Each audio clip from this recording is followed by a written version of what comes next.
서유럽 여행 8 이재영 23, 24, 25, 813. 서유럽 렌트카 여행 23지 중에와 농촌 풍경을 감상하면서 피사로 2024-5-13일. 오늘은 로마를 떠나 피사로 향한다. 로마에서 3박을 했지만 로마를 둘러본 시간은 이틀뿐이다. 이렇게 주마간 상격으로 로마를 스치듯 지나가게 되어 아쉽다. 로마 한 달 살기라도 하며 느긋이 돌아다녀야 로마의 제 모습을 알 수 있을 것 같다. 아마 다시 로마를 찾을 기회는 없겠지. 로마에서 피사로 가는 데는 두 가지 방법이 있다. 하나는 이탈리아의 가운데를 관통하는 고속도로를 이용하는 방법이며 다른 하나는 이탈리아의 서부 해안을 따라가는 길이다. 이 길은 고속도로와 일반 도로가 섞여 있어 시간은 좀 더 걸린다. 그렇지만 서부 해안 쪽 도로를 선택하였다. 대략 350km 정도 되지만 중간에 몇 군데 들리면 400km는 될 것 같다. 처음 들릴 곳은 치비타베키아라는 곳이다. 로마에서 십시 방향으로 약 90km 떨어져 있는 항구 도시로서 많은 역시 유적을 가지고 있을 뿐만 아니라 요트 기지와 크루즈 항구로 유명하다고 한다. 숙소를 출발해 1시간 좀 지나 치바타베키아에 도착하였다. 바닷가에는 셀 수 없을 정도의 수많은 요트가 정박해 있다. 치바타베키아는 인구 9,000명 남짓의 소도시인데 도시 곳곳이 주차장이지만 빈자리를 찾기 어려울 정도다. 한산한 해변마을 정도로 생각했는데 관광객으로 붐빈다. 이탈리아는 어디를 가더라도 관광객으로 넘쳐난다. 어렵게 주차하고 해변으로 내려갔다. 드문드문 사람들이 해변 산책을 즐기고 있다. 성미 급한 아가씨들 몇몇은 벌써 수영복을 입고 포즈를 취하며 사진을 찍고 있다. 아직 철이 일러 바닷가에는 사람이 그다지 없는 것 같다. 해변을 조금 걸으니 큰 남녀 키스상이 나타난다. 미군 수병과 묘령의 아가씨가 격렬히 키스하는 그 유명한 2차 세계대전 종전 사진을 입상으로 만든 것이다. 조금 더 가면 작은 성이 나오는데 포트 미켈란젤로, 즉 미켈란젤로 요새라 부른다고 한다. 이탈리아는 군사시설에도 예술가의 이름을 붙이나 생각했는데 알고 보니 이곳이 미켈란젤로 부부의 탄생지라 한다. 그래서 이곳에는 미켈란젤로와 관련된 많은 유적이 있다고 한다. 포트 미켈란젤로는 그야말로 철옹성처럼 보인다. 아주 둔탁해 보이면서도 아름다운 곡선미를 느낄 수 있는 성체이다. 포트 미켈란젤로에서는 크루즈항이 바로 보인다. 큰 아파트를 연상시키는 크루즈가 3척이나 정박해 있다. 나도 크루즈 여행을 한번 해보고 싶은데 좀처럼 기회가 없다. 바닷가에 왔으면 회 한 접시에 소주 한 잔을 해야 제격인데 여기서는 그걸 기대할 수 없어 아쉽다. 그렇지만 조금 전에 스시집은 하나 발견했다. 이곳에 너무 오래 머물 수는 없다. 다음 행선지는 치바타베키아에서 북쪽으로 100km 정도 떨어진 포르토 에르콜르라는 곳이다. 역시 해변 도시로서 아름다운 풍광을 자랑하는 곳이다. 구글맵은 보통 도시 이름을 검색하면 그 도시의 랜드마크가 되는 곳을 목적지로 선정한다. 그래서 처음 가는 도시의 경우 어설프게 자신이 검색하여 명소를 찾는 것보다 그냥 도시 이름을 치고 구글맵에 맡기는 것이 좋다. 그래서 이번에도 포르토 에르콜르라고만 치고 갔다. 그러나 이번엔 대실패.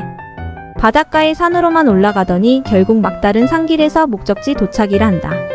이곳은 건너뛰어야겠다. 그런데 포르토 에르콜레의 지형이 묘하게 생겼다. 짐작으로는 이곳은 원래 섬인데 남쪽과 북쪽의 섬과 육지를 연결하는 지형이 형성된 것 같다. 인공적으로 만들었다고 보기에는 그 연결 지형의 폭이 너무 넓다. 이곳에는 많은 고급 저택들이 바다에 연에 들어서 있다. 이들 집들이 아름다운 바다를 독차지하고 있다. 벌써 시간이 오후 4시에 가까워진다. 다른 곳에 들릴 경우 피사에 너무 늦게 도착한다. 피사로 직행하기로 하였다. 아주 달리기 좋은 도로이다. 시속 90km 내외의 속도로 달리며 느긋하게 주위 경치를 즐길 수 있다. 이곳의 농촌은 거의가 올리브와 포도와 목초를 재배하는 것 같다. 곡식 재배는 어쩌다 가끔 보이는 정도이다. 유럽은 공기가 참 깨끗한 것 같다. 개인날은 모든 날이 우리나라 가을날같이 맑고 깨끗하다. 그래서 풍경이 너무나 선명하다. 들판은 더 푸르고 꽃들은 더 노란 것 같다. 그림 같은 풍경들이다. 집들도 농촌 풍경에 그렇게 잘 어울릴 수 없다. 오후 6시쯤에 피사의 호텔에 도착했다. 피사 관광은 내일 해야겠다. 와이파이 무료라고 하는데 방에 들어가니 와이파이가 잡히지도 않는다. 최소한 와이파이에 한해서는 이탈리아의 웬만한 호텔은 라오스의 홈스테이보다 못하다. 서유럽 렌트카 여행 24 2024-5-14화 피사의 사탑을 본 후 이탈리아의 지중해를 즐기다. 어제는 이번 여행에서 가장 적게 걸었다. 그럼에도 불구하고 아침에 일어나니 8시 30분이다. 이번 여행에서 가장 늦게 일어났다. 피로가 쌓여서 그런 모양이다. 서둘러 짐을 싸 피사의 사탑으로 향했다. 피사의 사탑이 가까워지지 곳곳에 주차장이 보이는데 빈자리가 좀처럼 눈에 띄지 않는다. 그러다가 피사 성곽의 정문이라 할 포르타 누오바 포토워버 바로 길 건너편에 큰 주차장을 발견하고 보니 자리도 넉넉하다. 편한 곳에 쉽게 주차를 하였다. 피사의 주요 명소는 피사 성곽 안에 모여 있다. 성곽 안으로 들어가면 별로 걷지도 않고 산 조반니 세례당, 피사 대성당, 그리고 피사의 사탑 모두를 볼 수 있다. 주차를 한 후 피사 성곽 정문인 포르타 누오바로 갔다. 성문 앞은 수많은 기념품 노점으로 북적거린다. 성 안으로 들어갔다. 깨끗하게 관리된 성 안의 세례당, 대성당, 사탑의 3개 명소만이 조용히 자리 잡고 있다. 지금까지 가본 대부분의 이탈리아의 도시에서는 역사 유적과 사람들의 일상이 공존하고 있었다.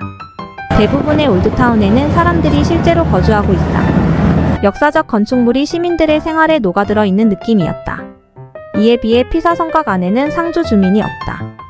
철저히 관광객들에게 보여주기 위한 공간만으로 이루어져 있다는 의미이다.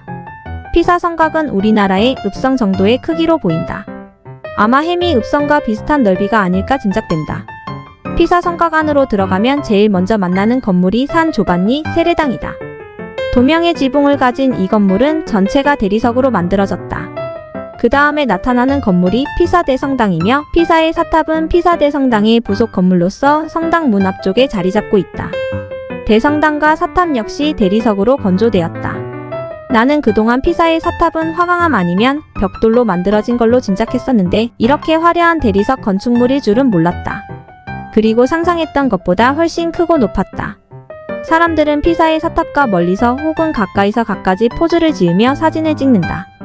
그러면 탑을 손바닥 위에 올려놓은 사진, 쓰러지는 탑을 떠받치는 사진, 탑을 엎는 사진, 탑을 밀어 쓰러뜨리는 사진 등 갖가지 포즈가 나온다.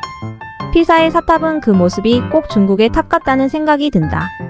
중국의 절에 가면 이렇게 누각으로 된 탑들을 많이 볼 수 있다. 그들 중국 탑에서 지붕만 제거한다면 피사의 사탑이 될 것 같다. 영화 조선미녀 삼총사나 와우장룡 2에서는 피사의 사탑과 비슷한 모습의 탑에서 화려한 결투가 벌어진다. 피사의 사탑에서는 갈릴레오가 중력 실험을 하였다는 이야기가 전해온다. 그에 대해 그 이야기는 설화에 불과하며 실제는 갈릴레오가 피사의 사탑에서 그런 실험을 한 적이 없다는 말도 들린다. 만약 정말 갈릴레오가 피사의 사탑에서 그 실험을 했다면 정말 두 공이 동시에 떨어졌을까? 어릴 때부터 그것이 궁금하여 선생님에게 질문도 해보았지만 속 시원한 답을 듣지 못했다. 어떤 조건에 공을 떨어뜨렸는지가 늘 궁금하였다. 사이즈가 다른 두 개의 볼링공을 떨어뜨렸는지 아니면 크기가 비슷한 당구공과 테니스공을 함께 떨어뜨렸는지. 다음 행선지는 카라라로서 피사에서 90km 정도 떨어진 도시이다. 이곳은 대리석으로 유명한 지역이다. 그곳에는 수많은 대리석 채석장이 있다고 한다. 카라라가 가까워지자 저 멀리 산속의 대리석 채석장이 보인다. 단순한 채석장이 아니라 북한산보다도 더 높아 보이는 산을 아예 잘라내고 있는 것 같다. 카라라 시내로 들어섰다. 시내 바깥 저 멀리 산들이 통째로 잘려나가고 있는 모습이 보인다. 그곳을 향해 차를 달렸다. 경사가 급한 오르막 산길을 끝없이 올라간다. 간혹 대리석 석재를 실은 큰 트럭도 만난다. 그런데 긴급 상황이 발생했다. 언제부터인가 연료등에 빨간불이 켜졌다. 아직은 기름이 모두 빌 정도는 아니지만 처음 운전하는 차인지라 방심할 수 없다. 내 차라면 연료등에 붉은 표시등이 들어와도 앞으로 얼마나 운전 가능할지 짐작이 가지만 여기서는 그럴 수가 없다. 채석장 구경을 포기하기로 하고 사진만 몇 장 찍었다. 채석장이 마치 과일 같다는 생각이 든다. 산을 깎아낸 자리는 과일 껍질같이 얇은 흙들이 덮고 있는 얇은 표면 아래로 거대한 대리석으로 꽉 차 있다. 이 정도 대리석이라면 피사의 사탑 정도는 몇만 개도 지을 수 있을 것 같다.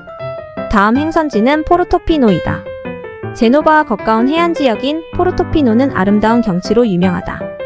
포르토피노 시내를 통과하여 꼬불꼬불한 좁은 해안선 도로를 끊임없이 달린다. 오르막이 계속되다가 또 내리막이 계속된다. 차 2대가 겨우 교차할 수 있는 좁은 도로이다. 그러다가 갑자기 요트를 비롯한 많은 배들이 정박해 있는 항구가 보인다.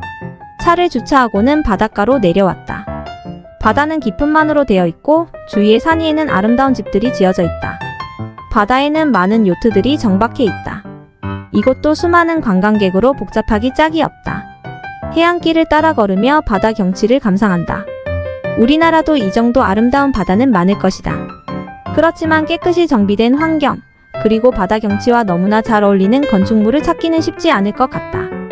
포르토피노 근처에 있는 카모글리에도 가려고 했으나 시간이 너무 지체되었다. 오늘의 숙박지인 제노바로 가야겠다. 제노바는 포르토피노에서 30분 정도면 간다. 그런데 숙소를 구글맵에 찍으니 1시간 20분이 나온다. 뭔가 이상하다. 제노바 부근의 인터체안지를 빠져나와 산길로 접어든다. 앞으로 숙소까지 30분이 남았다고 하는데 도로는 완전히 임도 같은 느낌이다. 갑자기 비가 오기 시작한다. 꾸불꾸불한 좁은 경사진 도로를 계속 올라간다. 다른 차들은 보이지도 않는다. 이렇게 30분 정도 산속 오르막 도로를 달린 후 조그만 마을이 나타난다. 흡사 중세도시 같은 느낌이 나는 산골 마을이다. 오늘 숙소는 에어비앤비를 통해 예약했는데 제네바 시내에 있는 숙소라 생각하고 예약했던 것이다. 이곳에서는 2박을 하기로 예정되어 있다. 제노바 시내까지는 1시간 이상 걸린다. 가만히 생각해보니 이것도 괜찮은 것 같다. 이탈리아의 시골 생활을 맛보는 것도 재미라 생각하면 재미이다. 고도계를 보니 해발 600m가 넘는 고지대이다. 그래서인지 춥다. 서유럽 렌트카 여행 25 항구도시 제노바 관광 2024-5-15수. 지금 머물고 있는 이 숙소는 에어비앤비를 통해 예약하였는데 제노바까지는 50km 자동차로 1시간 10분이 걸린다. 그런데 이탈리아 도로 사정에 익숙지 않은 내가 운전을 하니 거의 1시간 반이나 걸린다. 꼼꼼히 숙소의 지역을 확인 않으면 이런 일이 생긴다. 아침에 일어나니 무척 춥다. 어제 저녁부터 비가 내리는 데다가 이곳의 지대가 높다 보니 그런 것 같다. 전기 매트를 켜 따뜻한 침대에서 나오기 싫다. 근처를 산책할까도 생각해봤으나 비가 너무 심하다. 이 숙소에는 세탁기가 구비되어 있어 집사람은 밀린 빨래를 한다. 11시가 넘으니 비가 개인다. 할 일 없이 있느니 제노바 관광을 가기로 했다. 제노바는 북이탈리아의 항구 도시로서 중세시대에는 상업이 활성화된 도시였다. 한때는 제노바 공화국으로서 독립국가를 이루기도 하였다. 역사가 오랜 도시이다 보니 많은 역사 유적과 문화재가 있다고 한다. 며칠 전부터 차에 핸드폰 거치대가 말썽을 부린다. 오기 전 다이소에서 5영원을 주고 산 것인데 지난 보름 동안 잘 사용하였으나 며칠 전부터 접착이 되지 않는다. 할 수 없이 집사람이 핸드폰을 들고 구글맵을 보면서 방향을 알려주거나 아니면 내가 왼손으로 핸드폰을 잡고 운전하는 형편이 되었다. 이곳 마트에서 거치대를 새로 하나 사려 하였으나 잘 보이지 않는다. 어제 고속도로 휴게소에서 조잡하게 생긴 거치대를 발견하였으나 값이 무려 30유로나 한다. 더 큰 문제는 그것을 내 차에 장착할 수 있느냐는 것이다. 이리저리 살폈지만 장착이 안 될 것 같아 포기하였다. 하여튼 이 바람에 내비를 제대로 사용할 수 없어 보통 골치 아픈 것이 아니다. 특히 이탈리아의 고속도로 인터체인지는 거의 미로 수준이다. 거의 1시간 반을 운전하여 제노바에 도착하였다. 제노바는 작은 부산을 연상시킨다. 바다를 향한 산 위로 주택이 빽빽이 들어선 것은 부산 영도를 연상시킨다. 항구는 깊은 만인데 크루즈선과 크고 작은 요트, 그리고 관광용 선박들로 가득 차 있다. 도로와 사가지 역시 부산처럼 바다와 평행하여 일자 형태로 이루어져 있다. 제노바는 그야말로 교통지옥이다. 도로는 가뜩이나 좁은데 얼기설키 엮여 있고 곳곳에 주차장이 무질서하게 만들어져 있다. 거기다가 오토바이는 얼마나 많은지 이들의 난폭운전으로 정신이 하나도 없다. 몇 번이나 같은 길을 맴돈 끝에 무지무지하게 큰 주차 빌딩을 발견하여 무사히 주차를 했다. 비가 그치고 거금 개인 하늘이 보인다. 제노바의 역사적 관광 명소는 한 곳에 몰려 있다. 이 외에도 항구 도시답게 해양박물관과 대형 수족관이 있으나 이건 이미 많이 봤기 때문에 갈 마음이 생기지 않는다. 일본 나고야의 수족관은 자칭 태양계에서 제일 큰 수족관을 표방하고 있다. 그런 수족관을 이미 봤으니 다른 수족관을 볼 마음이 들지 않는 것은 당연하다. 항구 쪽에서 도로를 건너 언덕을 오르면 먼저 성당처럼 생긴 건물이 나온다. 그런데 특이하게도 전면부 벽에는 벽화가 그려져 있으며 가운데 벽화는 말탄 기사가 용을 죽이고 있는 그림이다. 산지오르지오 궁전이라고 한다. 조금 더 올라가면 조그만 광장이 나오고 광장 위쪽에는 제노바 대성당이 서 있다. 전면부는 역시 대리석으로 장식되어 있다. 상당히 큰 성당이긴 하지만 이 며칠 동안 하도 크고 화려한 성당을 많이 봐온 터라 그저 그렇게 느껴진다. 성당은 언덕경 사면에 지어졌기 때문에 앞부분은 낮은 광장에 뒷부분은 높은 광장에 걸쳐 있다. 제노바 대성당 뒤쪽으로 가면 또 조그만 광장이 나오는데 이 주위에는 박물관과 성당 등이 있다.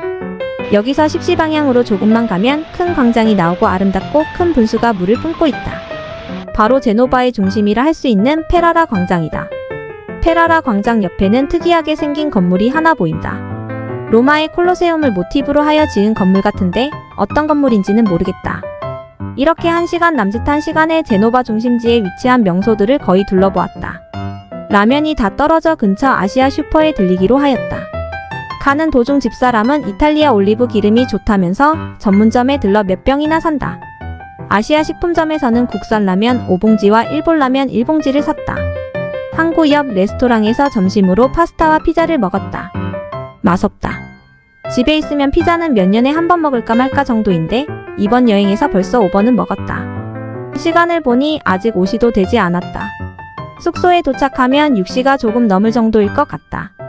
복잡한 제노바 시내를 겨우 빠져나와 고속도로로 빠지는 길에 올랐다. 고속도로를 탈 땐 나는 늘 바쁘다. 우선 통행권을 뽑으려면 윈도우 유리창을 내려야 하는데 조작 버튼 위치가 달라 급할 땐 얼른 찾지를 못한다. 게다가 매뉴얼 자동차이기 때문에 오른손은 기어에가 있어야 한다. 왼손은 통행권을 뽑아야 한다. 그러면 내비를 잡을 손이 없다. 집사람에게 내비를 맡긴다. 그런데 좀 전에도 말했지만 이탈리아 인터체인지는 미로 수준이다. 내비 그림만 보거나 음성만을 들어서는 길을 잘못 들기 일수다. 집사람은 내가 맡긴 내비를 보고 방향 지시를 하는데 틀렸다. 엉뚱한 길로 들어섰다. 내비가 지시하는 대로 고속도로를 빠져나가 다시 진입한다. 그때는 통행료가 0.4유로가 나온다. 지금 돌아가는 갈에 0.4유로를 최소한 78번은 지불했을 것이다.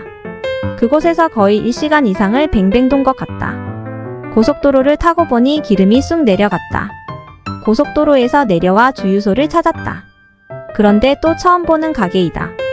계산하고 주유하는 방법을 모르겠다. 이탈리아에는 무인 주유소가 많은데 이 주유소도 그런 곳이다. 산을 넘고 물을 건너 무사히 숙소에 도착하였다. 6시 조금 넘어 도착할 것으로 예상했는데 벌써 8시가 가까워온다.